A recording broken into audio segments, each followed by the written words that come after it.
As I woke this morning to the pitter-pat on our metal roof that I've grown accustomed to, I was reminded that right about now, 84 years ago, the Empire of Japan figured it would be a good idea to bomb the U.S. military installation at Pearl Harbor. Indeed, a day that has lived in infamy. War is terrible, but it's good to remember every once in a while that it's nations that go to war, not necessarily people. And as we, the people, are able to gather today, it's just a good reminder for me to have context when I am tempted to grumble about the rain. Amen. Okay, let's pray and we'll be dismissed. Help us as we walk that out. But it is great this season to have more reminders than normal that good comes into the world and that there are repercussions. And so we're grateful for Advent candles. We're grateful for families that participate with excitement. And we're grateful for Christmas Eve service coming up. We're grateful for these gatherings that we have a blessing to experience life and open the scriptures together. And many of you are into a holiday movie binge. If you want to take a break from your holiday movie binge, I have a recommendation. The Legend of Bagger Vance. Very good movie for those of you that are golfers, kind of a golfing movie. A little bit of a war motif. I'll give you a quick summary and then we'll move into the text.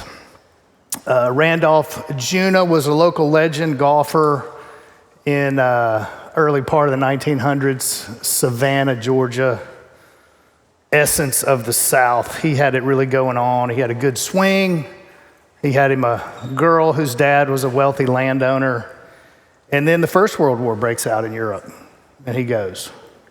And he is part of a terrible experience that he survives, has a ton of survivor guilt. And if you've ever had survivor guilt, it's a tough thing to have. So he doesn't go back home because he has lost his swing. Kind of lost his name, lost his hope. So he kind of winds up on Skid Row, kind of mimicking the life of an alcoholic and a bum. Don't expect anything from me, because I'm not going to let you down. And the only way I'm not going to let you down is if you expect nothing from me. So 15 years pass, and his girl's dad loses everything in the Great Depression, takes his life. They're about to take the golf course that he had built, and she wants to do a benefit to raise money to pay the taxes to keep the golf course. So she arranges for Walter Hagen and Bobby Jones to play in an exhibition, $10,000 to the winner. But the local people say, we need one of our own to play. Where's Randolph? Oh, no. I'm not a golfer anymore. I don't play golf. Oh, yes, you are. And we need you to show up. And so he definitively says no. But you know, when we know who we are, it's hard to forget. And so there's a scene in the movie under the cover of darkness where he's out in his yard swinging and not connecting. Very frustrated because dreams just won't die sometimes. Hope's a powerful thing, and we can't make it go away. And so right on cue, out of the woods, completely uninvited, walks Bagger Vance. And he is a interesting character.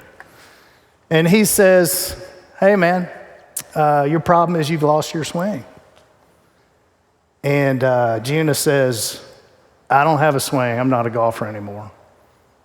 And he said, every golfer has a swing. Problem is, you just need to find yours. And he said, my hunch is somewhere out there between what is, what was, and what will be is the truth of your swing. and you need to find it, and I'm here to help. It's a great scene in the movie, and I tell you what, I'm not a golfer, but I know what it's like to lose my swing because I live this life. I walk these miles like you do too. And we all, to a degree, have war wounds, dreams that have been altered, hopes that have been dashed, plans gone awry, trauma experienced, relationships fractured, lost loves, church splits, secrets kept, topics in the family that we know are off limits to talk about and discuss. And these things take a toll. They definitely have effect. But we learn to live with them because we're survivors. But as they take a toll, we realize that if we're not careful, the trajectory of our life becomes an attempt to avoid the thing that we're most trying to avoid. And that becomes a distinguishing characteristic of our life, just like it had for Randolph Juneau, just like it had for the disciple Peter that we're going to talk about today. And so there's a post-resurrection appearance by Jesus. We're kind of in a little series of those things. What Jesus had to say after he rose from the dead is kind of important. It's kind of a crystallization of all of the events and conversations that he had. So this is the text that we'll look at today in John 21.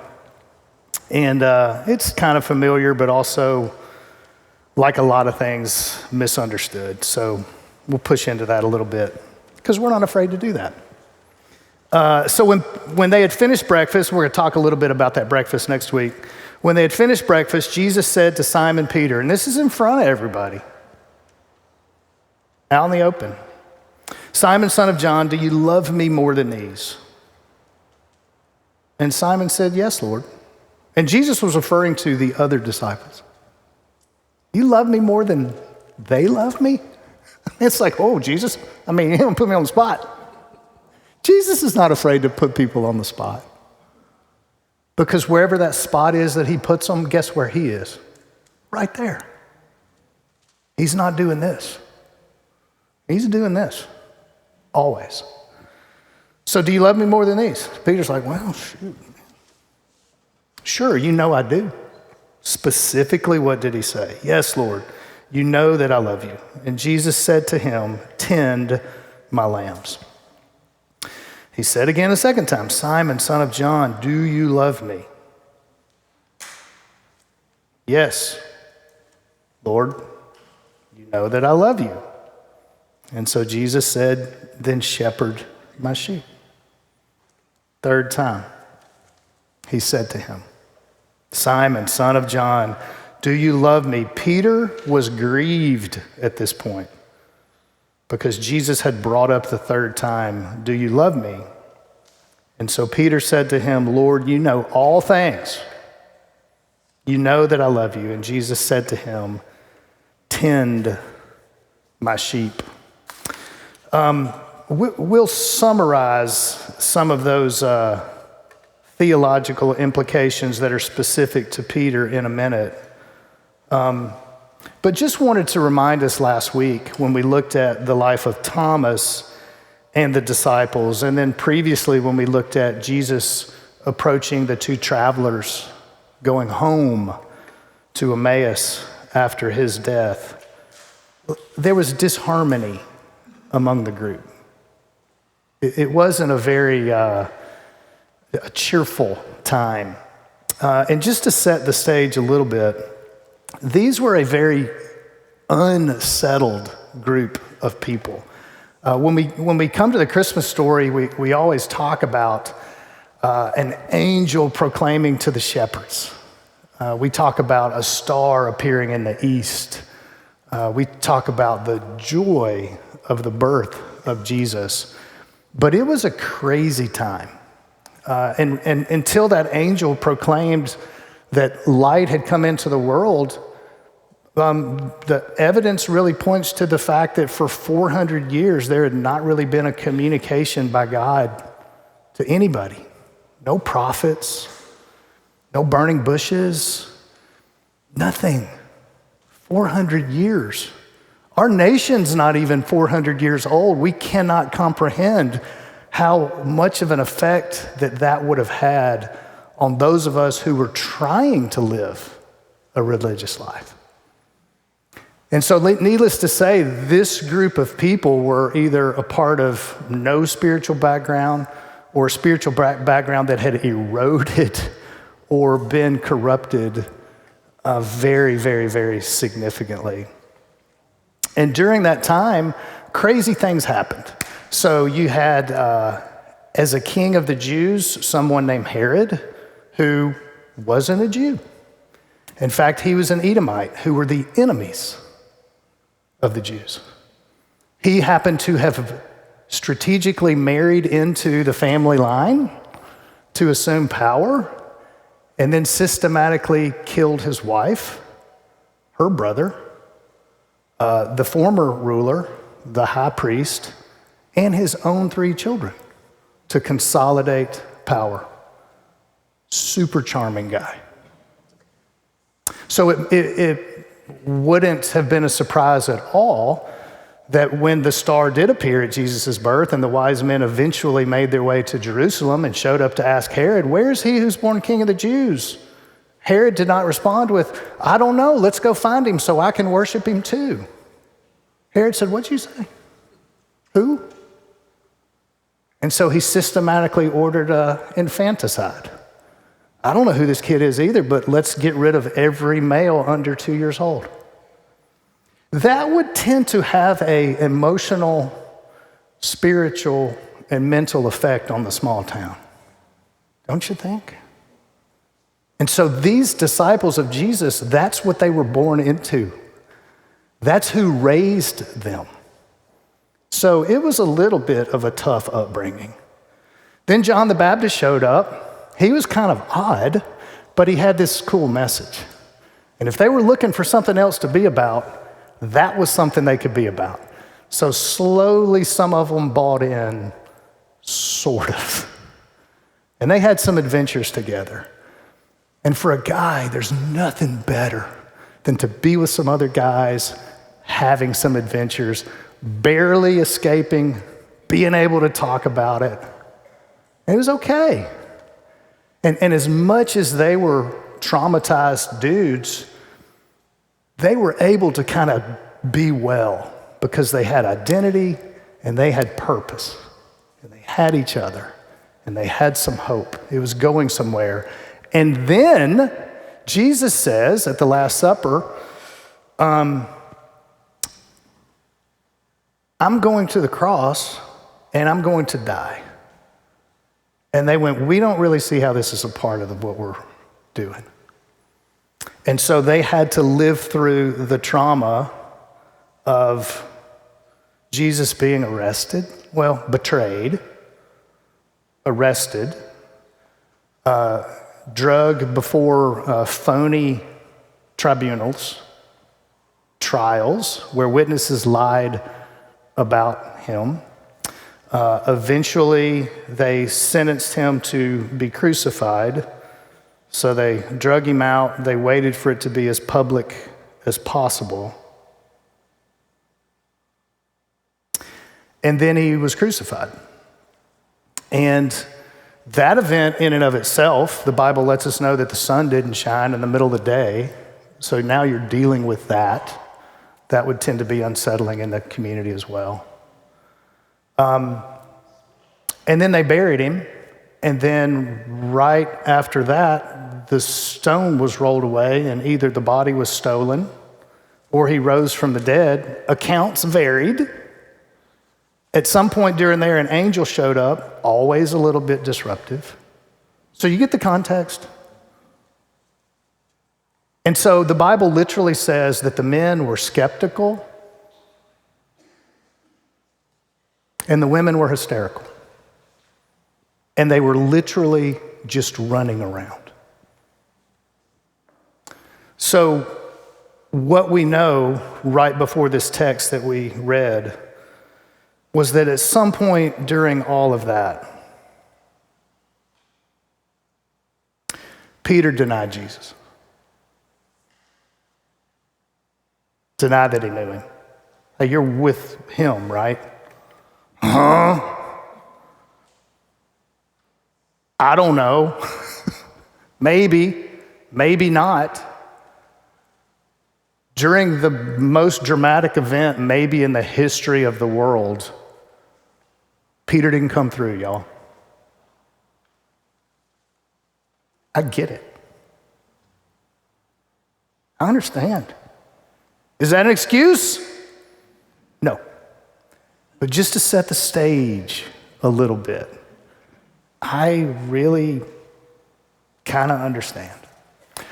And so things kind of escalated, and then we have this event that we'll deal with between Peter and Jesus. But among all of the things that were happening during that incredibly brief description that I just gave, what does Peter become known for?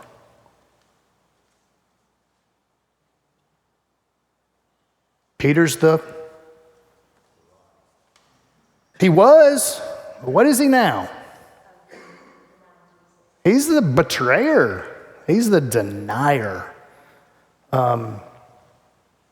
He's the kid who burped, or worse, in the 3rd grade.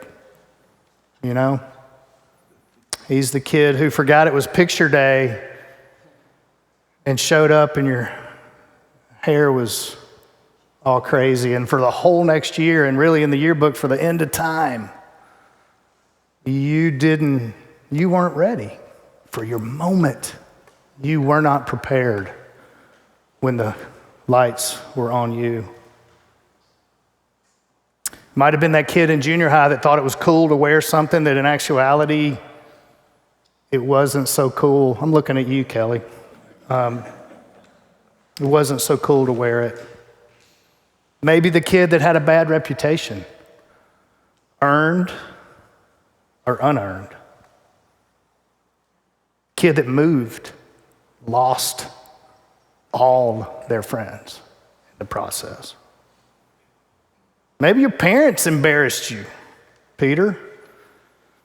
Maybe they even split up and you didn't get those final finishing touches that every man needs.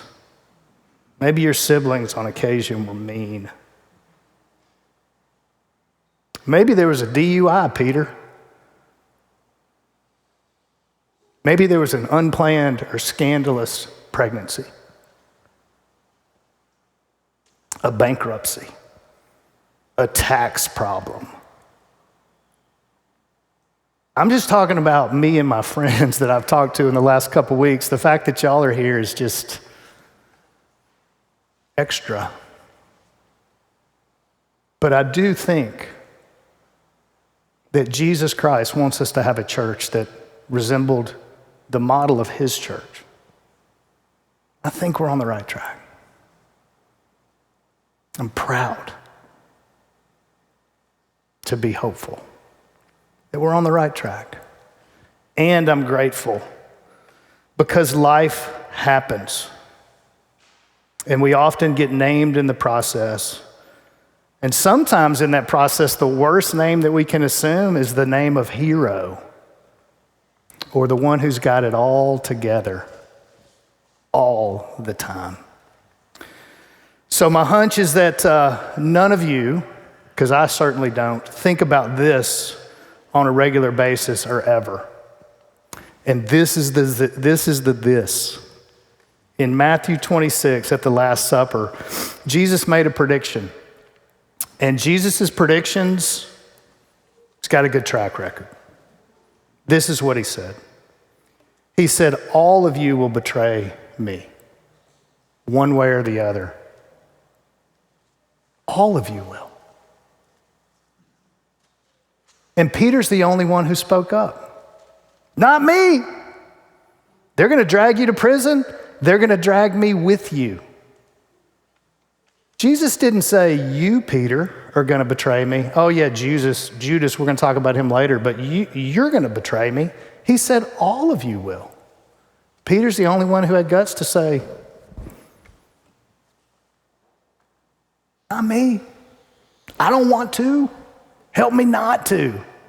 And so it was Peter that got named, and it's Peter that Jesus is going to hunt down among all the disciples who betrayed him at this breakfast by the sea.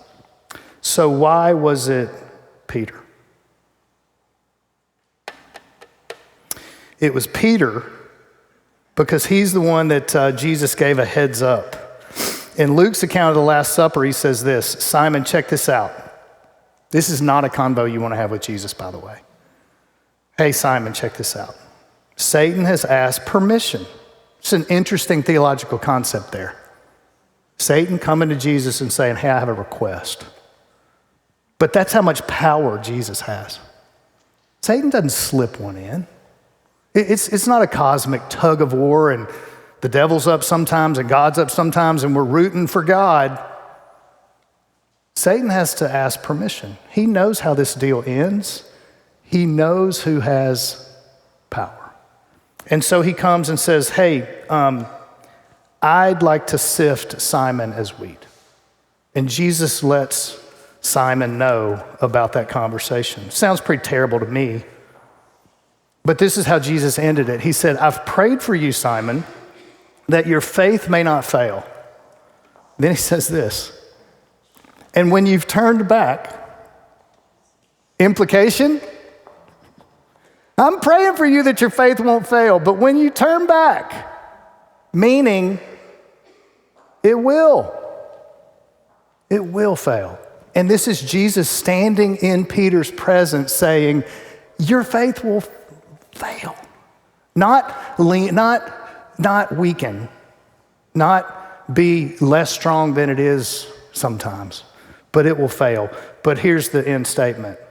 When you turn back, you'll strengthen your brothers.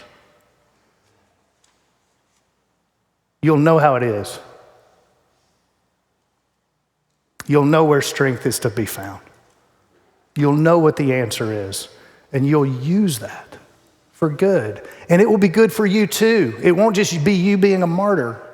It will be good for you too, that's where depth and life and fullness really is. And so it had to be Peter.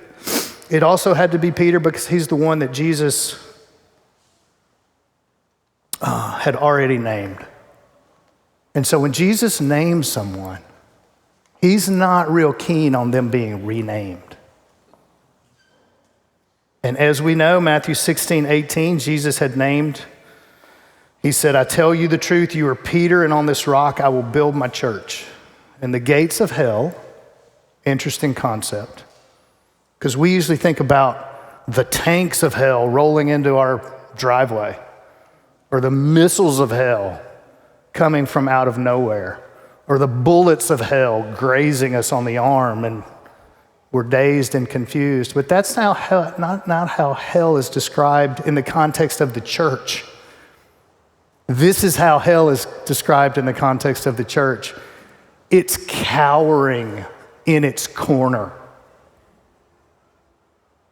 And it's not able to sustain the onslaught of light and life and grace and truth.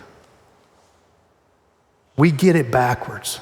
We think the church is defensive against all of the attacks of the world. But Jesus says, it's darkness that's cowering in the corner, and it cannot and will not prevail. And Peter, you're going to stand in a significant place with this thing while I define what the church is and how it operates and who's in it. You, Peter, the rock. And so once Jesus names us, he doesn't like things to be renamed. And so he declares the primary focus of the church as an offensive agent that brings light into the world. Good news. How in the world can sinful man be rightly related to a holy God? That is the question. And Jesus says the church is going to define that. We're going to wrap our arms around each other and we're going to walk it out and we're going to talk about it. That's where he defines that here with Peter. It's going to be about substitutionary death of Jesus. Peter, you had a hard time with that. Others are going to have a hard time with that too, but you're going to have context and you're going to have empathy. So I trust that that conversation is going to happen in a positive way. And then lastly, he says that the church is literally going to kick down the gates of hell.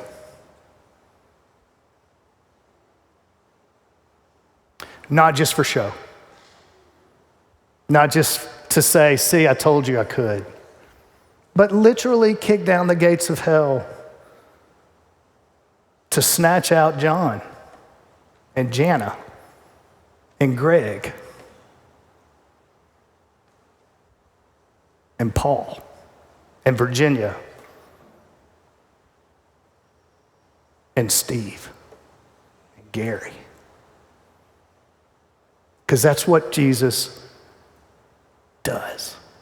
And that's what the church displays and opens itself to invite others into. And so why is this important? Because it's not a reaction. Jesus isn't going, oh no, my guy Peter denied me. What am I going to do now? How am I going to make this right? This is a plan early on from the heart of God to reveal these things to Peter and to all those who were within the sound of Jesus' voice as he approached Peter about this unfinished business that had created disharmony among the group and disharmony in Peter's own heart. You know how much God cares about the things that we're thinking about right before we go to bed? The things that wake us up in the middle of the night? Do you know how much Jesus wants to just jump into the middle of those things? He wasn't willing for Peter just to continue to suffer. He is the one who addressed it. And so as we consider these things, it's important because when we get smacked in the face by life, when I get smacked in the face by life, I have a tendency to stay down. Or I have a tendency to back up. You get popped in the nose, or you get popped in the head, shutting the door, loading the beautiful poinsettias into your car on Sunday morning. You have a tendency to reconsider some things. Get your attention. But Jesus says, don't back up. Don't stay down. Remember who you are. Remember the name I've given you. And let's think about going about the business of finding your swing again. Or finding the swing that you've never dreamed of having. Because you didn't think you could. You're not really a golfer after all. You're just a hacker. So it's important for those reasons. So what does Jesus do? What does he want us to see? So the specificity here with these things that he tells Peter are specific to the church. What can we learn about the church? First and foremost, feed my little lambs. Who are the little lambs? Those who don't believe, those who are questioning, those who are wondering. We need to be a place that not puts up with that. We need to be a place that's all about that. We don't need to be a place where people who are questioning God or trying to find out about God, we don't need to be a place where they're invited. We need to be a place where they belong. And there's a difference. So the first thing that Jesus mentions about the church is our view towards those who are on the outside. The second thing that he mentioned is to those that are on the inside, that we need to be a place where we can find direction, encouragement, shepherding, affirmation, challenge, direction, purpose, identity. Is that even possible? Jesus says, hey, Peter, there's nothing better than you can go be about. Get your smartest, most faithful people, and let's put one step in front of the other and figure it out. And then lastly, encourage my sheep, the folks that are wanting to see, is there something more that I can offer? That the church is to be a place where we can go, you know what? I've got this experience and I've got this thing stirring in my heart and I've got, for some reason, some attachment with this. What does that even mean? And is there any way that what I believe about God and what I've experienced with God can be put into motion for God? Could that ever be something I could be a part of? Yes, and that is a significant ministry of the church. We're to be open, accessible for those that are on the outside. We are to be a place where we can grow and mature, and we're to be a place where we can find an opportunity to engage the world around us with what we know in a gracious way. So that's what it meant for Peter. What's it mean to us?